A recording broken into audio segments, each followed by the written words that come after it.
Olá, sejam todos muito bem-vindos ao Tribuna Unitoledo, o seu canal universitário de comunicação jurídica. E o tema de hoje do nosso programa é o seguinte: novos temas de direito constitucional, doutrina e jurisprudência. E para conversar conosco está o Dr. Flávio Martins. Bem-vindo ao nosso programa, Dr. Flávio. Muito obrigado. O senhor é um estudioso sobre os direitos dos animais. Qual é a sua percepção sobre a compreensão da inclusão dos animais domésticos como sujeitos de direitos fundamentais? Bem, eu diria para você que no Brasil a corrente adotada no momento é inversa àquela que vem ocorrendo no resto do mundo, né? O Brasil acaba de aprovar uma emenda constitucional afirmando não ser crueldade aos animais os esportes envolvendo animais que decorrem de manifestações culturais. Então, eu diria que nessa estrada chamada direito dos animais, o Brasil está na contramão. Na realidade, o resto do mundo, sobretudo na Europa, nos Estados Unidos, cada vez mais se discute a titularidade dos direitos dos animais. No dia 1º de maio de 2017, entrou em vigor em Portugal o Estatuto dos Animais, em que os animais não são mais considerados apenas e tão somente coisas, ou res, ou rei, no latim. Os animais eles são sujeitos de direitos. Então, nós defendemos em nosso livro que os animais eles são titulares de alguns direitos fundamentais que seriam direitos de uma nova dimensão, direitos de uma nova geração, assim como já acontece em muitos países pelo mundo afora. O outro tema é a nova lei de imigração. Quais são os impactos que esta nova lei traz nos direitos de nacionalidade? Veja, embora os dispositivos constitucionais continuem exatamente os mesmos, então a Constituição brasileira continua tratando de nacionalidade originária, de nacionalidade secundária, nada da Constituição mudou. O que foi alterado no direito brasileiro foi a lei infraconstitucional, a regulamentação da Constituição. Então, por exemplo, nós temos hoje no Brasil novas hipóteses de naturalização, hipóteses que não havia antes, e agora nós temos novos casos de naturalização. E, de certa forma, essa lei, no meu entender, ela é um avanço na medida em que reconhece o direito das pessoas que migram para o Brasil. O Brasil é um país formado por migrantes. Negar essa realidade é negar a nossa história. O movimento neonazista, ou que prega a xenofobia, ódio aos imigrantes, significa desconhecer a história do Brasil. Porque, à exceção dos índios que estavam aqui quando chegaram os europeus, todos são migrantes. Então, portanto, a lei da migração me parece que vem nesse sentido de prestigiar, de tutelar, de assegurar o direito daqueles que vêm para cá. Doutor, é possível um ministro do STF sofrer um processo de impeachment? Eu diria para você que não é só possível, como já é tarde em alguns casos concretos. A Lei 1079 de 50, que trata dos crimes de responsabilidade do presidente da República, por exemplo, prevê crime de responsabilidade de ministro de Estado.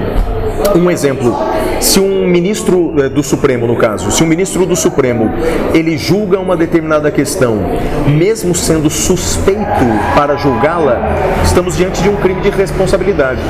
Temos a ferramenta para tal. O problema é que quem julga o ministro do Supremo por crime de responsabilidade é o Senado Federal, que infelizmente hoje no Brasil tem 1/3 dos seus quadros sendo investigado em escândalos de corrupção. Então as ferramentas nós temos, infelizmente nós não temos as pessoas que operam. O STF pode reanalisar qualquer tema já discutido pelo Pleno sem que haja uma mudança jurídica ou na sociedade? Em tese não. Faticamente falando, não. Porque se o Supremo decidiu há pouco tempo uma determinada questão, a não ser que haja uma mudança fática muito grande, não há por que ele mudar de opinião. Mas juridicamente ele pode. Juridicamente ele pode, porque se entende que o efeito vinculante das decisões do Supremo vinculam todo o Poder Judiciário, exceto o próprio STF. Então, juridicamente, ele pode mudar decisões proferidas no passado, ainda que num passado recente.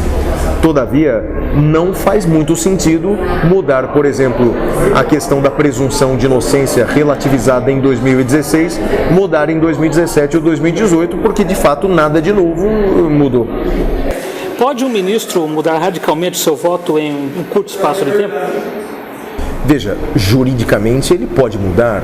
Ele, por exemplo, que proferia decisões que ele entendia equivocadas, ele pode simplesmente ver a luz e mudar de posicionamento. O problema é que no Brasil, normalmente a luz vista não é a luz da solução ou da verdade, mas são luzes escusas, são trens vindos na contramão, e o que a gente vê, infelizmente, são ministros do Supremo, ou seja, de maneira geral, não quero simplesmente criticá-los, mas generalizar, são mudanças de posição motivadas por motivos espúrios.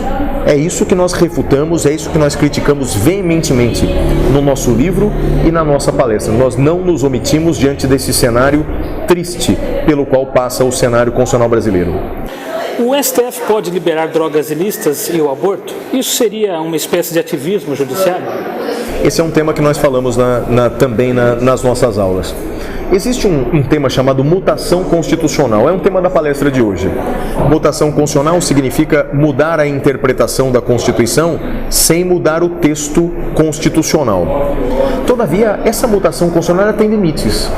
A mutação constitucional ela pode acontecer quando ela acompanha o avanço da sociedade. Exemplo, quando o Supremo reconhece a união de pessoas do mesmo sexo como entidade familiar, o Supremo nada mais está fazendo do que reconhecer um avanço da sociedade. A sociedade brasileira, de maneira geral e mundial, passa a tolerar ou aceitar as pessoas do mesmo sexo como integrantes de uma mesma família. Isso é uma mutação constitucional correta. Todavia, o STF vem pecando no exagero dessa mutação constitucional. Houve em 2016 uma decisão do Supremo dizendo que não há crime de aborto quando o aborto é praticado até o 3º mês. A decisão do Supremo ainda não concluída de que só o crime de porte de drogas não é crime se o porte for de maconha e de uma quantidade até 15 gramas. Veja, isso não cabe ao Supremo decidir. Se o aborto é crime ou não até o 3º, 4º ou 5º mês de gestação, isso cabe ao Congresso Nacional decidir. Quais drogas são liberadas ou não, isso não cabe ao Supremo decidir. Isso cabe ao Poder Executivo decidir, ao Legislativo decidir. Então você disse, está havendo um ativismo judicial? Sim, um protagonismo exagerado e inconstitucional do Supremo. Alguns diriam, diante de um Congresso Nacional ineficaz, alguns vão dizer, aleluia, temos um Supremo Tribunal Federal ativo diante de um Congresso corrupto. Todavia, esse ativismo do Supremo Tribunal Federal em algumas situações fere a democracia.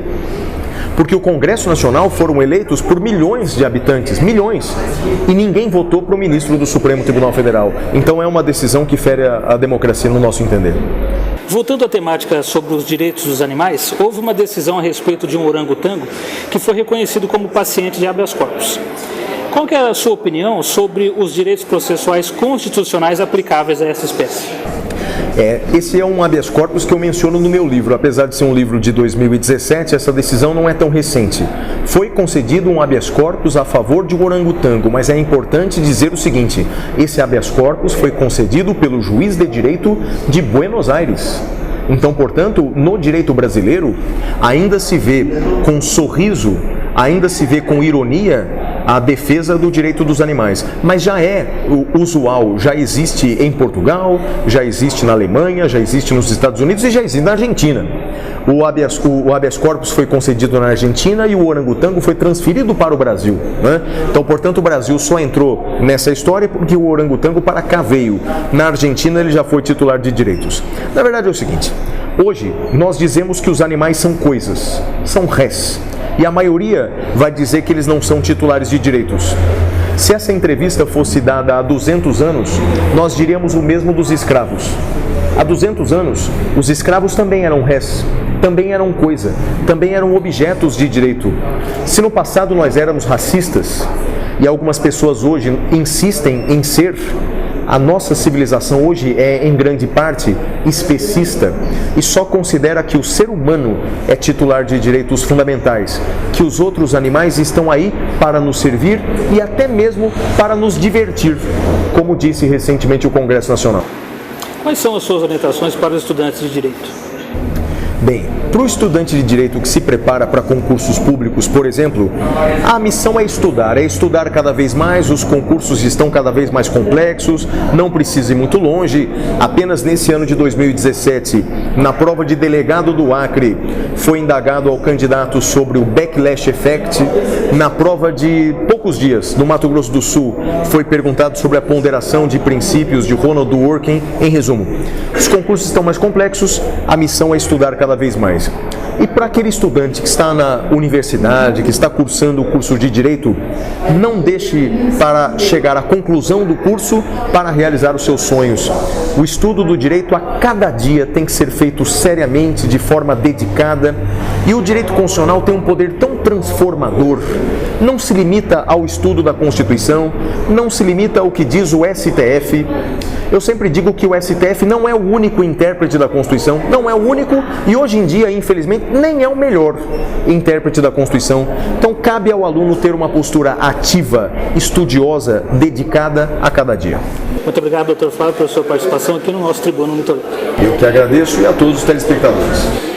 Quem deseja acompanhar mais edições do Tribuna Unitoledo, basta acessar o canal oficial da TV Unitoledo no YouTube e acompanhar as outras edições. Siga-nos também nas nossas redes sociais. Um abraço e até a próxima edição.